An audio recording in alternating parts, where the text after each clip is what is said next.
සියලු දෙනාටම තෙරුවන් සරණයි.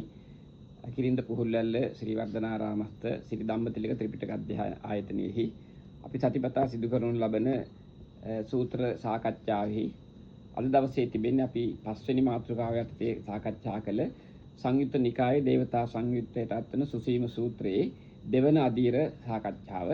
දෙවන අදියර කියන්නේ අපි එදා සූත්‍රයේ සඳහන් වන සාරිපුත්ත මහරහතන් වහන්සේ ළඟ තිබෙන ගති ලක්ෂණ 16ක් බුදුරජාණන් වහන්සේ වදාළ සඳහන් කළා. ඒ 16 පිළිබඳව අටුවා 9 විස්තර කිරීමයි අද අපේක්ෂාව වෙන්නේ.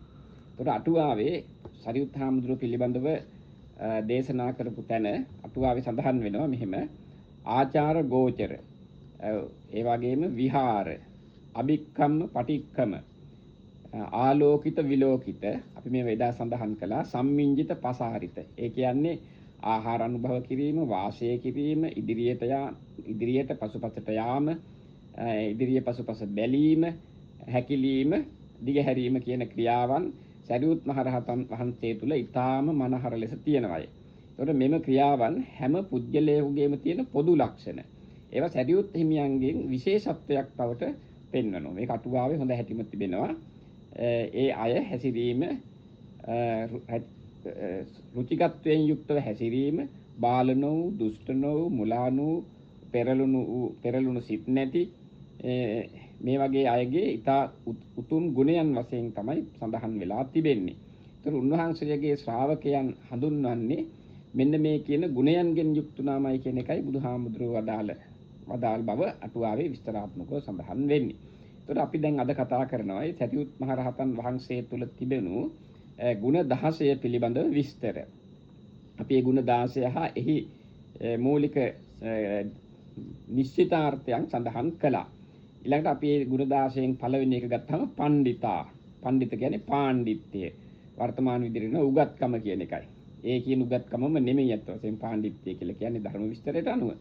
එතකොට මේ පාණ්ඩිත්‍යයෙන් යුක්ත කෙනා කුසලතා 4කින් යුක්ත බව අටුවාවේ සඳහන් කරනවා. ඒ කුසලතා 4 තමයි ධාතු කුසලතා, ආයතන කුසලතා, පටිච්ච සමුප්පාද කුසලතා, ඨාන කුසලතා. එතකොට අපි ඒවා පිළිබඳව වෙනම විග්‍රහ කරන්න ඕනේ. කුසලතාවන් පිළිබඳව දීර්ඝ විස්තර සඳහන් වෙන ඔක්කොම සාකච්ඡා කරන්නට කාලය මදි වෙනවා. ඊළඟ ගුණය තමයි මහා පඤ්ඤා.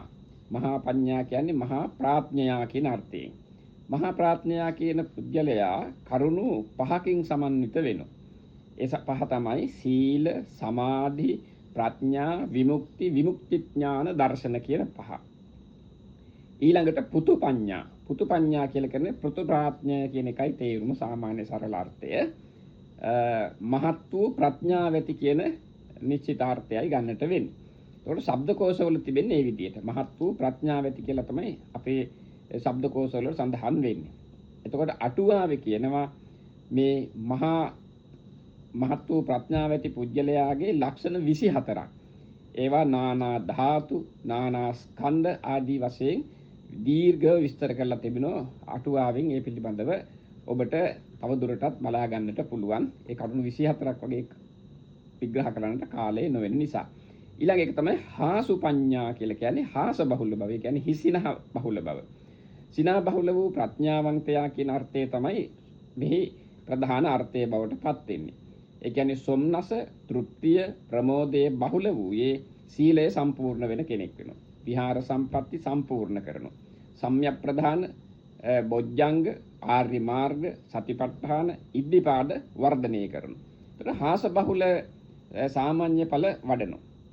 අභිඥා ප්‍රතිවේද කරනවා. ඊට පස්සේ තුට්ටි පාමොජ්ජ බහුල වූයේ නිර්වාණය සාක්ෂාත් කරගනී කියලයි අටුවාවේ සඳහන් වෙන්නේ. ඒවා සමහර විට අර්ථයේ තරම් ලකුවට පැහැදිලි වෙන්නේ නැතුව ඇති ආධුනිකයට. නමුත් මේ පිළිබඳව අධ්‍යයනය කරන අයට ප්‍රමාණවත්යි කියලා හිතනවා. ඊළඟට ජවන පඤ්ඤා.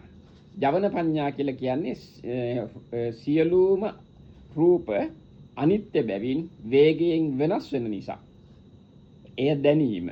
රූප, වේදනා ආදී සියල්ලන්ගෙන් එම වේගවත් වෙනස පිරිසිඳ දැනීමට කියනවා ජවන පඤ්ඤා කියලා. ඊට පස්සේ තික්ක පඤ්ඤා, තීක්ෂණ ප්‍රඥාව. ඒක අටුවාවේ කියන්නේ කෙලෙස් වහා සිඳිති යන අර්ථය.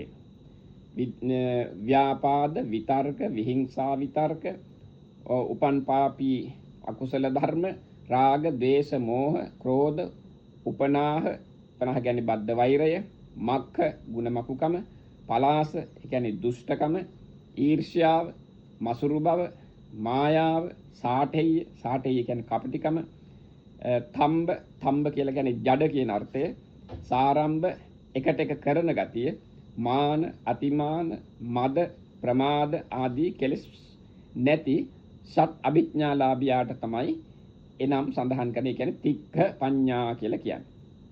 ඊළඟ එක නිබ්බේධික පඤ්ඤා නිර්වේදක ප්‍රඥා. ඒ කියන්නේ සියලු භවගාමී කර්ම බිඳහලපු නිසා නිබ්බේධික කියලා කියනවා. ඒ වගේම සිටිවනම කෙලෙසුන් නැතිවීම. වේදනා පරිග්‍රහ සූත්‍රය සූ සරියුත් හාමුදුරුවෝ සරියුත් හාමුදුරුවෝ ඒ මාර්ගඵල ලැබුවේ මෙන්න මේ තික්ඛ පඤ්ඤා කියන தත්ත්වය නිසා. ඊට පස්සේ අප්පිච්චෝ කියලා කියන්නේ අල්පේත්‍ය. ප්‍රත්‍යයන් පිළිගැනීමේදී පමණ දැන සිටීම. ඒක සන්තුට්ඨෝ කියලා කියන සතුටින්. ප්‍රත්‍ය සතර පිළිබඳ සතුට. එම සතුට අවස්ථා තුනක් පෙන්වන වටුවාවේ. පළවෙනි එක තමයි ලැබෙන පරිදි සතුටු වීම, හැකි පමණින් සතුටටපත් වීම, හැකි සුදුසු පරිදි සතුටටපත් වීම කියන කාරණා. ඊළඟ එක පවිවිත්තෝ. පවිවිත්ත කියලා කියන්නේ ප්‍රකර්ෂ විවේකය. කියන්නේ උතුම් විවේකය කියන එකයි. ඒ ඉහත සන්තුට්ඨී ගුණය ඇති තැනැත්තා නෙක්ඛම්මේ ඇලෙනවා. ඔහු කාය චිත්ත උපදී යන ත්‍රිවිධ විවේකයෙන් යුක්තයි. ආන්නේ නිසා තමයි එහෙම කියන්නේ. ඊට පස්සේ අසංසට්ඨෝ. ඒ කියන්නේ ස්පර්ශ නොවීම. ස්පර්ශ නොවීම කියන්නේ දර්ශන සංසර්ගය, ශ්‍රවණ සංසර්ගය, සල්ලාප සංසර්ගය, පරිභෝග සංසර්ගය, කාය සංසර්ගය යන ආදියෙන් තොර වීම. ඊළඟට ආරද්ධ විරියෝ. පිරිපුන් වීරය.